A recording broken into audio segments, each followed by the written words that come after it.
Hello everyone, एक बार फिर से आपका स्वागत है हमारे इस चैनल पे। और आज हम आपके साथ डिस्कस करने वाले हैं EOU का एक छोटा सा टॉपिक, जिसका मतलब है एक्सपोर्ट ओरिएंटेड यूनिट्स।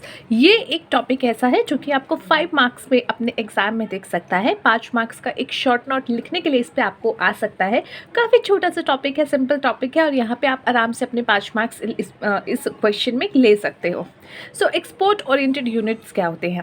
देखिए, आपने देखा होगा जब लोग बिजनेस करते हैं या फिर जो है बिजनेस करने के लिए अपना ऑप्शंस देखते हैं, तो उनके पास बहुत सारे ऑप्शंस होते हैं। जैसे वो प्रोप्राइटरशिप में बिजनेस कर सकते हैं, पार्टनरशिप में कर सकते हैं, या फिर कोई कंपनी खोल सकते हैं, प्राइवेट लिमिटेड कंपनी खोल सकते हैं, या LLP खोल सकते हैं। उनके पास बहुत सारे ऑप्शंस होते हैं। उन्हीं में से एक आपका इस तरीके का यूनिट होता है जो कि केवल और केवल एक्सपोर्ट के पर्पज़ से खोला जाता है। यानी कि हम जो भी मैन्युफैक्चर करेंगे 100% of our manufacture goods will be exported by us, कि हम जो है उसका 100% सिर्फ एक्सपोर्ट ही करेंगे।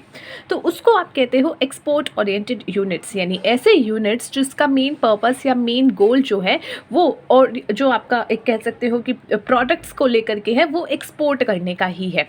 सो an export oriented unit is one which only produce goods which are meant for exports, यानी कि सिर्फ ऐसे गुड्स बनाए जाएंगे जिसको एक्सपोर्ट किया जाना है। 100% of its output has to be exported, against which the company gets many benefit and preferences, including tax benefit and export subsidies. अब यहाँ पे 100% जो भी उसका आउटपुट निकल रहा है, यानी अगर जितने भी उसके प्रोडक्शन के करने के बाद जो उसका एक आप कह सकते हो प्रोडक्शन निकल के आ रहा है, वो सारा का सारा जो है वो एक्सपोर्ट करने वाले हैं। और यहाँ पे जो भी वो एक्सपोर्ट करेंगे उसके अगेंस्ट में उनको अपनी कंट्री में कुछ बेनिफिट्स मिलते हैं, प्रेफरेंसेस मिलते हैं, और एक्सपोर्ट को लेकर के सब्सिडीज़ मिलती हैं। तो जब भी आप एक्सपोर्ट ओरिएंटेड यूनिट खोलोगे तो गवर्नमेंट या फिर आपको अलग अलग बैंक्स जो हैं कहीं ना कुछ स्कीम्स के तहत कुछ बेनिफिट्स देती हैं, और गवर्नमेंट भी कई जगह पे आपको सब्सिडीज़ देती है ताकि आप एक्सपोर्ट करो। ऐसा क्यों है? क्योंकि हर कंट्री चाहती है कि जितना ज़्यादा एक्सपोर्ट होगा उतना ज़्यादा उनकी कंपनी के लिए, उनकी जो है कंट्री के लिए बेहतर होगा। क्योंकि जब आप एक्सपोर्ट करते हो तो आपको सामने से पेमेंट मिलती है फॉरेन करेंसी में, और इससे क्या होता है, कंट्री का फॉरेन रिजर्व बढ़ता है, और that is a very good thing अगर देखा जाए तो। ठीक है, next is okay, the main objective जो होता है EOU स्कीम्स का, यानी एक्सपोर्ट ओरिएंटेड जो ये स्कीम्स होती हैं आपकी एक्सपोर्ट ओरिएंटेड यूनिट की, ये मेन ऑब्जेक्टिव यही होता है कि एक्सपोर्ट बढ़ाया जा सके, increase export and foreign exchange को अर्न किया जा सके कंट्री के लिए, and import of latest technology to stimulate direct foreign investment and to generate additional employment. साथ ही साथ इसके साथ जो एक और यहाँ पे ऑब्जेक्टिव होता है वो ये होता है कि लेटेस्ट टेक्नोलॉजी का इंपोर्ट हो सके।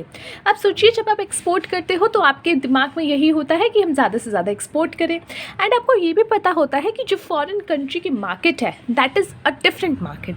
थोड़ा वहाँ पर डिफरेंट है आपका अपनी लोकल डोमेस्टिक मार्केट को देख करके। अगर आप कंपेयर करोगे वहाँ पर जो प्रोडक्ट्स बन रहे हैं उसके लिए हो सकता है आपको न्यू टेक्नोलॉजीज़ भी चाहिए होंगी, तो आप उसको लेकर के न्यू टेक्नोलॉजीज इंपोर्ट करोगे ताकि फॉरेन मार्केट के कंपैरिजन में या फिर उनकी कंपैटिबिलिटी के तौर पे जो है एक ऐसा प्रोडक्ट बना सको जो कि आप आराम से उसको एक्सपोर्ट कर सको और वो खरीद भी सके और एक्सेप्ट भी कर सके। तो इसीलिए लेटेस्ट टेक्नोलॉजी जो है आप अपनी इंपोर्ट करोगे, जो कि आपको डायरेक्ट फॉरेन इन्वेस्टमेंट भी स्टिमुलेट करेगा, और इससे आपकी एडिशनल एम्प्लॉयमेंट, लोगों को जॉब मिलेंगी। The EOU are licensed to manufacture goods within the bounded time period for the purpose of export. EOUs जो होते हैं वो licensed होते हैं, तो कि वो जो है गुड्स मैन्युफैक्चर करेंगे एक बाउंडेड टाइम पीरियड में, और उसको जो है एक्सपोर्ट के लिए यूज़ करेंगे। As per the exim policy, exim means export import, export import के जो आगे के दो शब्द हैं उसको लेकर के इसका नाम बनता है एक्सीम। तो as per the exim policy the period of bonding is initially 5 years, which is extendable to another 5 years by the development commissioner. यानी एक्सीम पॉलिसी जो हमारी बनाई गई है, एक्सपोर्ट इम्पोर्ट पॉलिसी, उसके तहत जो है आपकी जो बॉन्डिंग होती है आपकी इन यूनिट्स की, वो इनिशियली 5 साल की होती है, जिसको आप आगे और 5 साल के लिए एक्सटेंड करा सकते हो, और ये एक्सटेंशन आपको डेवलपमेंट कमिश्नर के थ्रू लेना पड़ता है। द एक्सपोर्ट ओरिएंटेड यूनिट्स जो हैं वो रिक्वायर्ड होती हैं to achieve the minimum net foreign exchange earning as a percentage of export. अब यहाँ पे उनकी रिक्वायरमेंट्स भी होती है कि जो उनका एक्सपोर्ट हुआ है उसका नेट फॉरेन एक्सचेंज अर्निंग जो है as a export percentage of export एक लिमिट मिनिमम आपकी होनी चाहिए, जो कि आपको टाइम दर टाइम चेंज होती होगी और यहाँ पे बताई जाती है। And the minimum export performance as per the provision of EXIM policy which vary from sector to sector, यानी ये sector to sector differentiate होती है, एक sector में अलग minimum होगी और एक sector में अलग minimum होगी।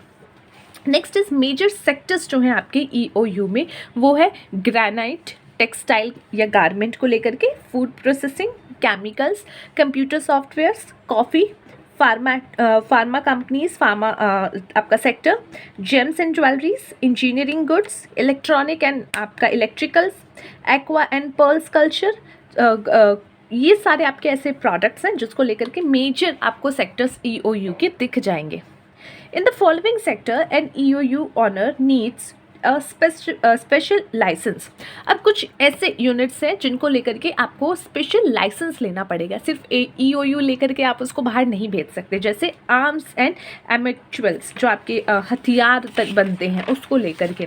दूसरा, एक्सप्लोसिव कोई कंटेंट है, अलाइड आइटम है, डिफेंस इक्विपमेंट्स हैं, डिफेंस एयरक्राफ्ट है, एंड वर्कशिप्स हैं। ऐसा नहीं है घरों में, जो आजकल तो हमने देखा है यूट्यूब पे या फिर जो है इंस्टाग्राम पे कोई ना कोई ऐसा व्यक्ति मिल ही जाता है जो अपने ही लेवल पे कुछ ऐसा मैन्युफैक्चर कर देता है। जैसे भी मैंने लेटेस्ट कल एक पोस्ट देखा था कि एक बाइक थी और उसके पीछे जो ट्रैक्टर का पोर्शन लगा होता है जिससे खेती की जाती है, जो आपका खेती करने के लिए, या आप कह दीजिए कि जो खेत में जो है उसमें आपका पॉइंट बनाता जाता है, तो उस तरीके का वो जो पोर्शन होता है वो छोटी सी मशीनरी होती है, समथिंग ऐसा होता है, और वो जो ऐसे खींचता चला जाता है, वो पोर्शन उसने बाइक में लगा रखा था। तो अगर देखा जाए तो कितनी अच्छी चीज़ है, जो लोग ट्रैक्टर्स को जो नहीं अफोर्ड कर सकते और उनके पास ज़्यादा बड़ा एरिया भी नहीं है, तो वो इस तरीके से काम चला सकते हैं। और इवन बड़ा एरिया है बट फिर भी ट्रैक्टर अफोर्ड नहीं कर सकते, उन लोगों के लिए भी ऐसे इक्विपमेंट्स कितना हेल्पफुल रहेंगे। तो यहाँ पे आपने कुछ सोच लिया, बट इसको जो है ऐसा नहीं है कि आप एकदम से एक्सपोर्ट कर पाओगे। तो यहाँ पे कुछ ऐसे प्रोडक्ट्स हैं, ऐसे कुछ चीज़ें हैं जिनके लिए आपको स्पेशल लाइसेंस लेना पड़ेगा, तब आप उसको एक्सपोर्ट कर पाओगे। तो इसलिए ये सारे पॉइंट्स ऐसे हैं जिनको ये सारी आपकी ऐसे लाइन्स हैं या फिर प्रोडक्ट्स हैं जिनके लिए आपको स्पेशल लाइसेंस लेना पड़ेगा एक्सपोर्ट करने के लिए। सो ये था गाइज आज का छोटा सा टॉपिक जहां हमने डिस्कस किया एक्सपोर्ट ओरिएंटेड यूनिट्स के बारे में। Let's see in the next video, till then take care of yourself and take care of your health.